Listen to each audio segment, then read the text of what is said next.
இன்றைக்கி நமக்கு வெள்ளை பூசணிக்காய் வச்சு ஒரு அல்வா எப்படி செய்கிறோன்னு பார்க்கலாம்.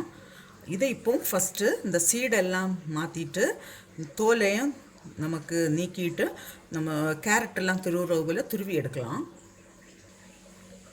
துருவியாச்சு. இது இப்போ எவ்வளவு இருக்குன்னு நமக்கு அளந்து எடுக்கணும். கொஞ்சமாக அதோடைய ஜூஸை எல்லாம் நமக்கு புழிஞ்சு எடுத்துட்டு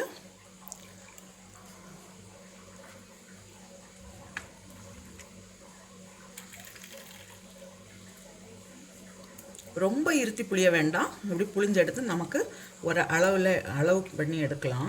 எதுக்குன்னா நமக்கு சுகர் போடணும் இல்லையா, அதுக்காக தான். இது 1 கப் இருக்குது. இதுப்போ 2 கப்பு. இந்த தண்ணியை நமக்கு தூர விட வேண்டாம், அப்படியே இருக்கட்டும். இது வேக வைக்கிறதுக்கு யூஸ் ஆகும். கொஞ்சம் குங்குமப்பூ நான் சுடு தண்ணியில் கொஞ்சம் ஊற வச்சுருக்கிறேன்.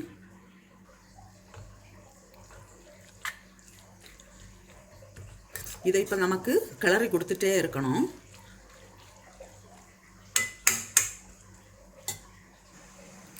இந்த அல்வாவுக்கு நான் இப்போ 1 கப்பு சுகர் எடுத்துருக்கிறேன். ஒரு 4 ஏலக்காயும் நான் இதில் கொஞ்சம் சுகர் எடுத்து இதை பவுடர் பண்ணி எடுக்கிறேன்.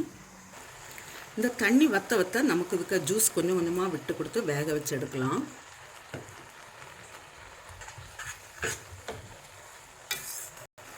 இப்போ இந்த தண்ணியெல்லாம் வத்தியாச்சு. நான் அந்த குங்குமப்பூவை விடுவேன்.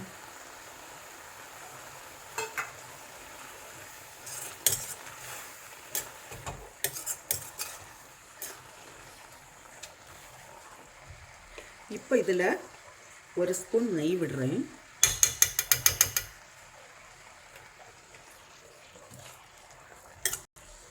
சுகர்,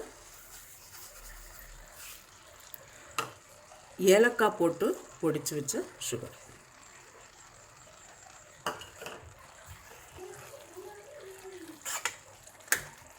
இப்போ கொஞ்சம் முந்திரி பருப்பை நமக்கு நெய்யில் ஃப்ரை பண்ணி போடலாம்.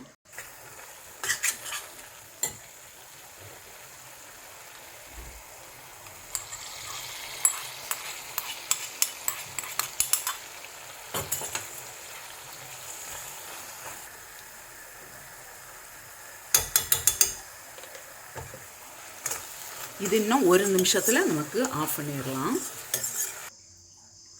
வெள்ளை பூசணி அல்வா, இதை காசி அல்வான்னு சொல்லுவாங்க, ரெடியாக இருக்குது. இதே போல் நீங்களும் செய்து பாருங்கள். செய்து பார்த்து உங்களுடைய கருத்துக்களை தெரிவிங்க. உங்களுக்கு இந்த சமையல் பிடிச்சிருக்குன்னா சப்ஸ்கிரைப் பண்ணுங்கள். உங்களுடைய ஃப்ரெண்ட்ஸுக்கெல்லாம் ஷேர் பண்ணுங்கள்.